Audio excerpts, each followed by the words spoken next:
Hello, and welcome to the Sovereign Heart. My name is Bhavna Mystery. I'm a soul story alchemist and heart-centered mentor, and I channel intuitive sacred geometry, which I also teach others to be able to do. And it's all about returning into your divinity. And today, in terms of our divinity, I want to talk about the unconscious resistance we have to it. And this is just me mulling over thoughts that came up this morning as I was cooking, just doing normal stuff. And I was thinking about, what should I talk about? And I thought the word resistance kept coming up. I thought, okay, resistance, what do I need to, because we all have a level of resistance within ourselves to embrace our divinity. So when we look deeper into resistance, it's something we don't want. So where is this resistance actually coming from? And when I've looked at my own resistance in the past and even today, what I've noticed is there's an inner discord. So within ourselves, there's this unconscious belief, unconscious energy that's creating a level of discord with who you say you want to be, to connect into your divinity. But there's something resisting that deep connection. And so when we look deeply into these things and we just go into ourselves and center in, what we find is it's everyday stuff. We have this belief that spirituality is separate to daily life. We have this belief that our divinity cannot come through if we live daily life. And we have this belief that the spiritual path will make us ungrounded and we won't be able to cope with doing daily stuff in life. We don't want to give up the short-term joys. And when I talk about short-term joys, I talk about, like when I first started on this journey, I had a choice of going out and continuing to drink with my colleagues after a meal out, or to go home and catch up on the meditation I'd missed that I hadn't done that day. And that was weighing up the choices, you see. That drinking would have been a short-term joy, and I would have enjoyed it, would have laughed in the evening. Maybe I would have had a headache the next day, depending on what I had and what I drank. But it would have been short-term, which quickly would have changed to sort of your body recalibrating as the alcohol moves out your body. Whereas the meditation, in the short term, you think it's only a temporary thing, but in the long term, it builds a deep inner strength. So if alcohol gives you confidence, it does it in that moment when you need it. Meditation has a slower build-up, but it's more stable. So what we often look at is we think that we have to give up that short-term fun in order to be divine. But what if everything that we believe is what we want in life is a distraction and helps us build a resistance to being in our divinity, being in our inner truth, and being in our power? Because when we actually look at what's stopping us, what we would normally find is that our communities, people around us, they are living a very different life. And we all want to have a place in it. We all want a place that we belong. We'll talk about belonging another time. And this sense of not wanting to give up where you belong can be a very powerful resistance for you, for me, for all of us to be in our divine truth. And with that, as we go into our divine truth, we step into our divine strength, confidence, power, and we speak our truth rather than avoiding it. And I can say from my own experience that over the years I've embraced different levels of truth when I talk about the spirituality. But what I've always refrained from talking about is, and I've had a resistance to this, is to talk about the time when I experienced complete and utter bliss. At the time when I was completely ungrounded. The time when I had to remind myself to eat. Because you see, I didn't know how to get fully grounded. I did Tai Chi and Qigong, and that brought a level of groundedness that I noticed that a lot of other people don't have.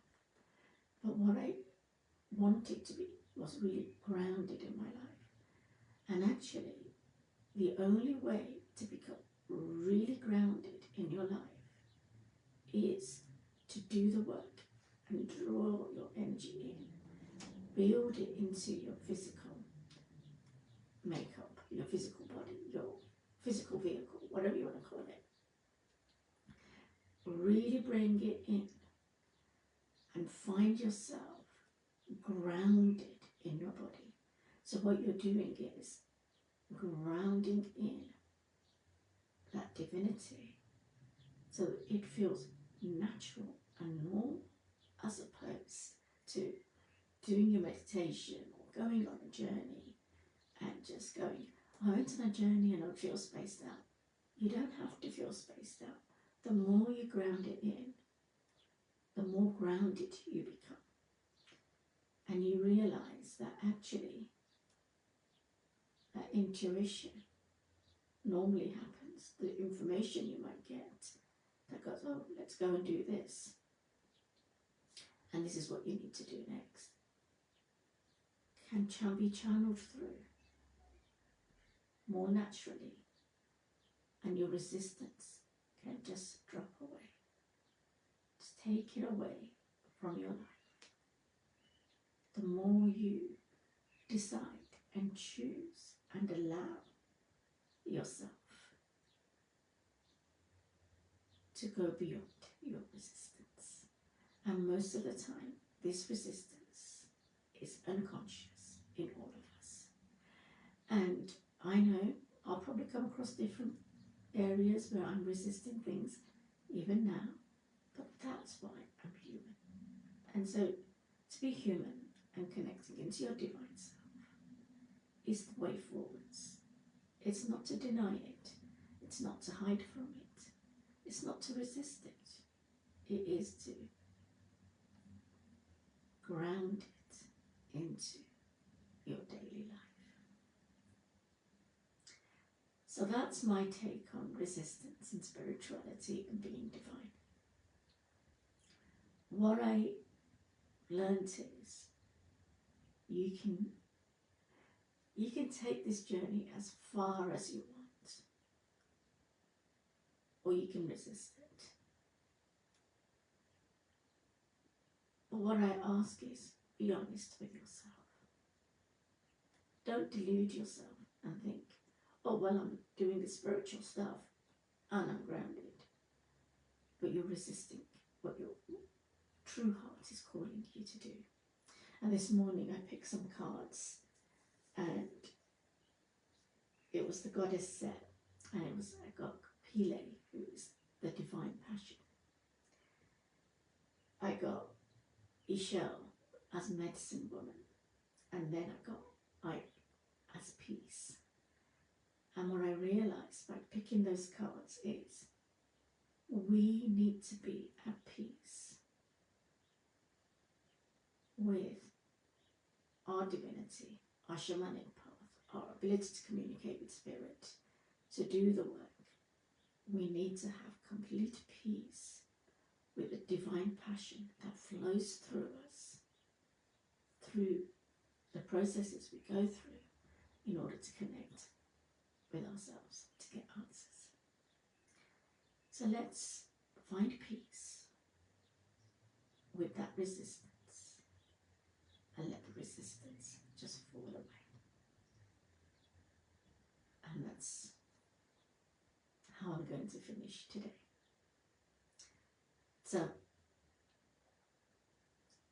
if you would like to come and work with me, I offer mentoring about being centered in the heart.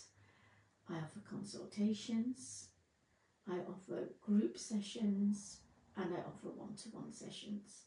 I offer going through portals, through the sacred geometry. Let's pick this one today. Various different forms of sacred geometry. You can see that. Offer different types of healings. I do sound healing, and what I don't often talk about is I also do light language during my sessions. Whatever comes through, that's the work I'm here to do. I offer short sessions with these portals, and they're available online as well as in person. Because the thing about when we work in that deep connection is oneness means we can connect wherever we are and do the work. That was one of my greatest learnings when I did Reiki and about distant healing, doing distant healings on people. And when I did the shamanic path, we deepened this by doing shamanic treatments from a distance. And then when I created the 777 Personal Transformation Program,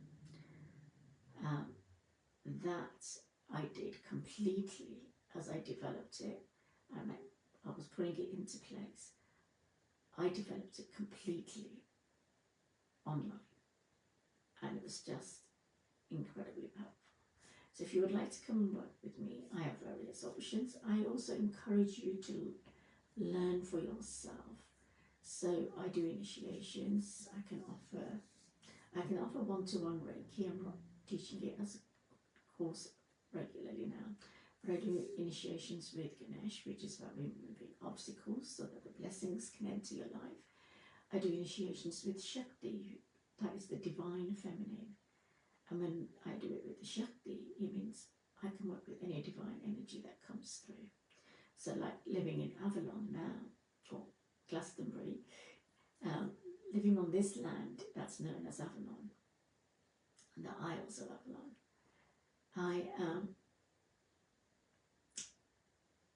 I'm connecting to the local goddesses more and more. That doesn't take away what I've done in the past. It adds to it, because I don't need to go out and be initiated anymore. Because once you work with the divine feminine in her true form, which is the divine form of feminine energy, you can connect to any divine goddess, ascended master, whoever you want to. And then I also offer the divine masculine, and my guidance with divine masculine comes through Shiva consciousness. So I work with Shiva as my primary guide to connect into the divine energies.